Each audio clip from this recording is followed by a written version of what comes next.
So let me just go to this series of questions.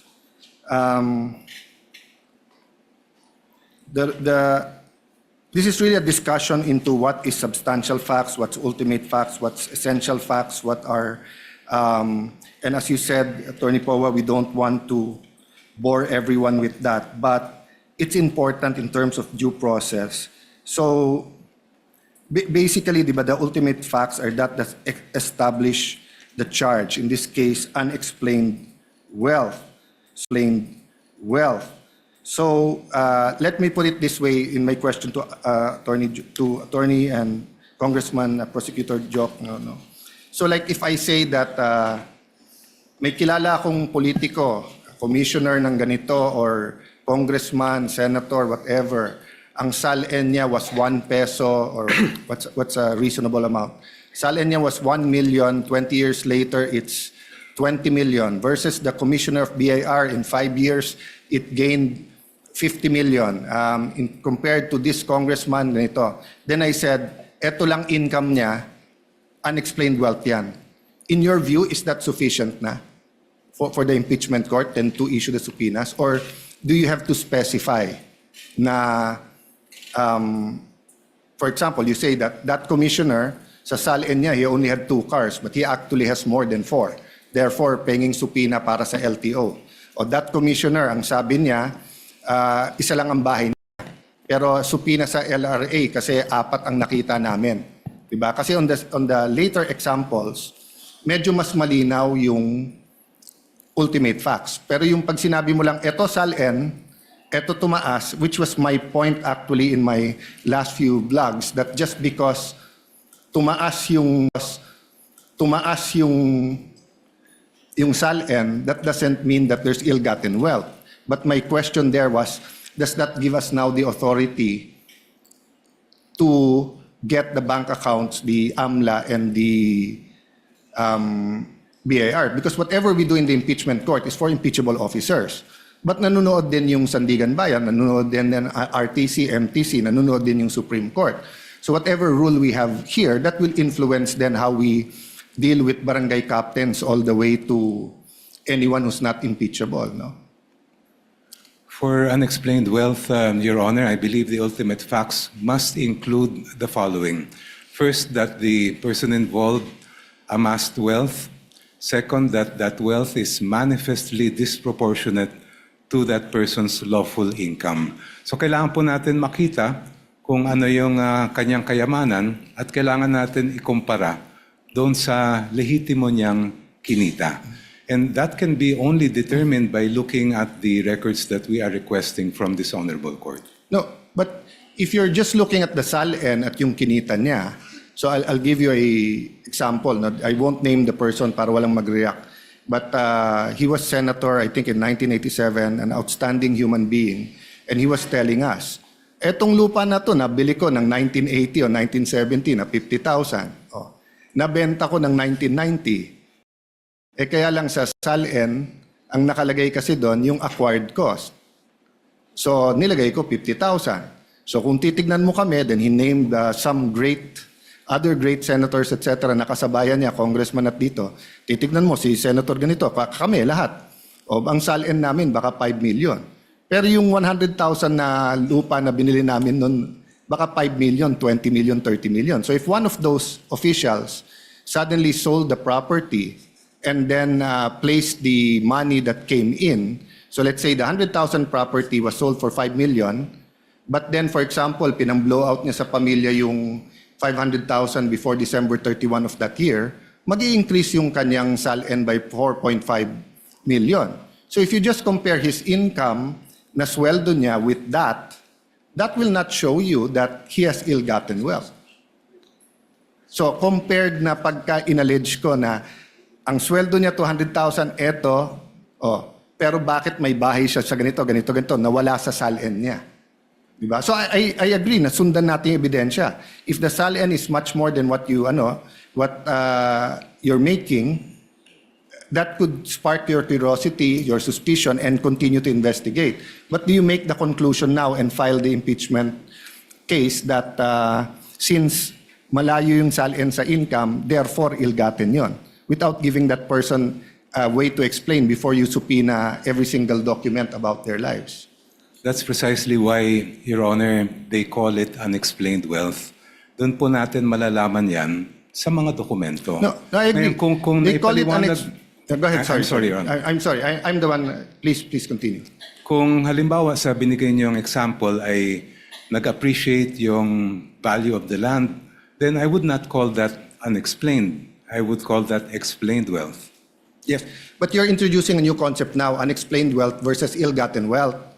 I agree with you. Unexplained wealth is that if you look at the SALN at hindi tumutugma, may may unexplained wealth. That's why you ask them to explain it.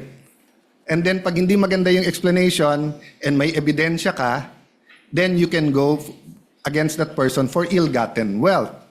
Diba? But like in certain parts here, I saw some that I would consider even without asking you evidence. But for example, yung mga kumpanya, sabi dito lugi yung kumpanya.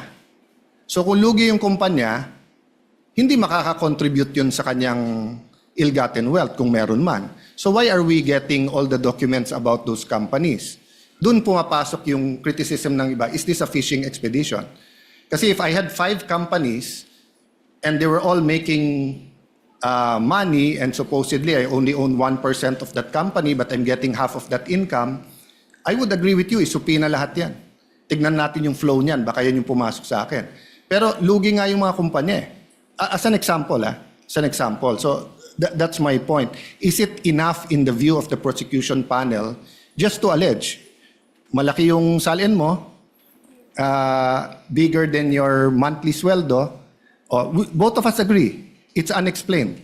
But is it ill-gotten? Or do you need more allegations to show that it was ill-gotten?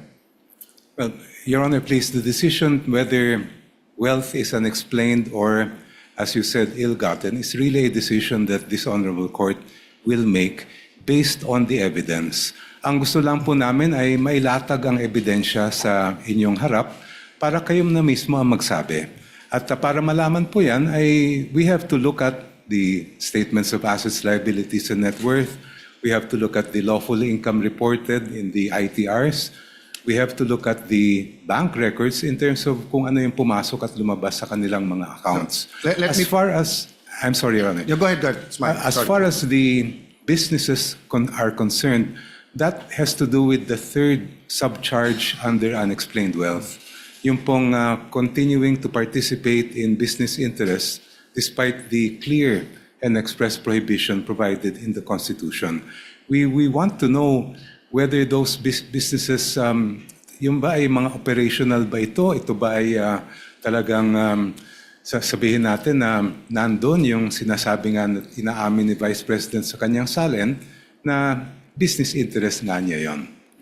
Yeah, I'm skipping because this is mostly questions on fishing expedition. I'll go to the defense after this, but can you tell us the difference between evidence and proof? In your layman's term or legal terms? Or if you want to look it up, but in how do we explain to people the difference between evidence and proof? Napakabigat po ng inyong tanong. In our words lang, I will para try lang my maintindihan. best, Your Honor, to answer it. In a court proceeding, whether we're speaking of an impeachment court or a regular court, the judges look at the evidence. They may never be able to know the entire truth kasi ang pangyayari ay nangyari dati pa po. Essentially, a trial is really a reconstruction of something that happened before. So it may happen in some cases that there is enough evidence to make conclusions as far as a judgment is concerned, even if the members of the court did not get to see the entire truth. Yes. Ang gusto po namin maiwasan na dito sa impeachment court ay meron po tayong hindi mailatag na ebidensya sa mga mahistrado po na nandito para talagang maging buo yung larawan nila bago po kayo magpapasya. Yeah. I don't think there's any question that all of us here want na mailatag yung ebidensya. The question is, do you have the evidence or are you fishing for the evidence? And that's a question not only for you, but for every single impeachment process, not only the umabot dito, because myself, Senator Subiri, Senator Chis Escudero, then later on Senator Villanueva, has been in the House many times during impeachments of presidents and chief justices, no?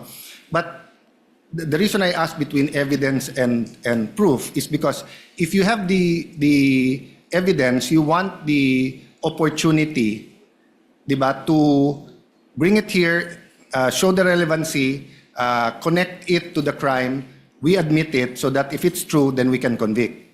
The opposite sides na will either question, hindi admissible yan, or admissible pero walang relationship yan, etc. No? So what I'm saying is that if you're going to prove your case with no evidence except that if you get all of that, then magiging arbitrary yung House of Representatives, sinong gusto nilang i-impeach, because almost any public official who's been there for a long time, you will see discrepancies in their SALN because unang-una iba yung acquisition cost at iba yung current value at iba din yung deadline ng December 31, no? Which after this I'll ask the defense to answer, then I'll go into the AMLA, which is different from bank accounts, no? So if you're coming to the court with evidence already, but kinukuha mo yung subpoena na yan, di ba, to further prove your point, I don't think there'll be a question there. As Attorney Powa said kanina na kung yung BIR box na yan, alam natin yung laman, and dapat gamitin dito, they inallege nyo na. Pero kung hindi alam yung laman, are we fishing there if there's a tax evasion or wala? I don't know the answer. I'm asking you the question. You can answer it in any way you're comfortable in answering. If I may briefly narrate the procedure that the House might had to undergo for the articles to reach this honorable court. When the complaints were filed before the House of Representatives, the Committee on Justice was tasked not with conducting a trial, not with ferreting out all the evidence, but simply determining whether there was probable cause to proceed with the case. So hindi po namin hinanap yung kabuuan ng ebidensya dahil hindi po namin tungkulin yon. Yes. When we made the determination that there was sufficient probable cause to proceed with that case, then that is what we submitted in terms of the articles of impeachment that reached this honorable court. Ngayon, syempre po, just like a preliminary investigation conducted by a prosecutor, ang hawak lang po niyang ebidensya, ang titingnan lang po niya ay kung merong probable cause. Not all the evidence yet is before that prosecutor because wala pa pong trial. The presentation of evidence, even the subpoena or compulsion to present evidence will only happen when the trial takes place. And yung tinutukoy po ninyong fishing expedition, yun ay maaring sabihin natin nangyari kung only if the party requesting the evidence or documents ay nagbabakasakali lang. Baka may makuha tayo dito. In our case, I have to disagree that there was any sort of fishing expedition because based on what the Committee on Justice and later the plenary of the House found was sufficient, there was enough cause to proceed with the case. I'll go to probable cause, but yung sinabi mo, baka sakaling may makukuha dito. You said hindi ganon. So anong makukuha natin if we grant all the subpoenas you're requesting? The evidentiary facts, Your Honor, that were not yet, hindi pa nakita ng House nung ang ginagawa lang po namin ay determinahin ang probable cause. So nagbabaka sakali din? Hindi po. No, kasi you said... Because there is basis for requesting for the so bank what will records. you see? You still don't know what you'll see? We are basing the request for the bank records on the evidence and information provided by the Anti-Money Laundering Council, which appears to show that there were billions of pesos that went through the accounts of the Vice President during that Let's go period to that of time. with the permission of the defense, then I think you're listing down naman. So the Anti-Money Laundering Council, no, does not deal with income. They deal with flow, right? So pag sinabing billion, that doesn't mean that a certain official has billions in their account. So meaning if I have 1 million pesos deposit on January 1, and then on January 5, I take it out and put it in time deposit for 1 month, and 1 month later it comes out with 2% time deposit, hindi na 1 million yon. 1 million in, 1 million out, 2 million, 1 million in the time deposit, 3 million. Paglabas na may 2%, 1 million 2 pesos, 1 million 2,000 pesos, 4 million na yon. So hindi evidentiary yun, speculation sa ikot ng pera. Meaning, all I have to do is find someone with a bank account and give them a long enough period, and I will say that they have hundreds of millions or billions. Precisely, Your Honor, that is why we want the bank records to be produced. Because, as you mentioned, the only reports submitted by the Anti-Money Laundering Council pertain to covered and suspicious transaction reports. They do not show us the exact balances that were contained And in those bank accounts. And it is only the bank records that will provide Yes. that information. Agree. And it's suspicion. When you say suspicion, that does mean necessarily suspicion that it's attached to a AMLA crime, but it could be suspicious meaning 6 months walang gumagalaw, biglang everyday ngayon gumalaw. Di ba? Yun yung definition ng part ng definition ng AMLA. But if you cannot connect AMLA and the bank accounts, that's precisely what the defense and other people are saying. Aren't you nga fishing between the three? Fishing means hindi mo pa hawak, so you're trying to get a fish, in this case, a very big fish. Di ba? So, pag sinabing hindi fishing expedition, meron ka ng ebidensya. But you want to prove that in court, and you need that to prove it, but you know what to prove already.